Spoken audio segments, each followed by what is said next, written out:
казганда бул сурекка жүрүп аткан учурда деле үйлөргө зыянын тийгизет да. Үйүбүзгө чаң кирет, кадимкидей титирейт, титирегенден жаракат кетиши мүмкүн. кетиши мүмкүн.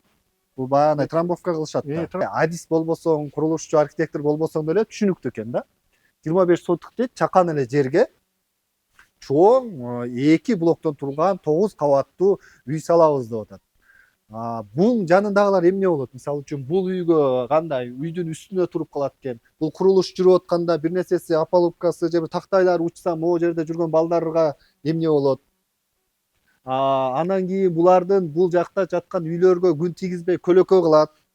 Ал жагы бар. Булар эми күн көрүш керекпи? Жанында кошуналары да калп үй. Мисалы карасаңыздар, бул жактан эртең менен күн тийгенде бул кошунасы күн көрбөй калат экен. Күн батып аткан учурда аркы жактагы 1, 2, 3 үй, мына булар. Аларга күн тийбей калат экен бул тосса.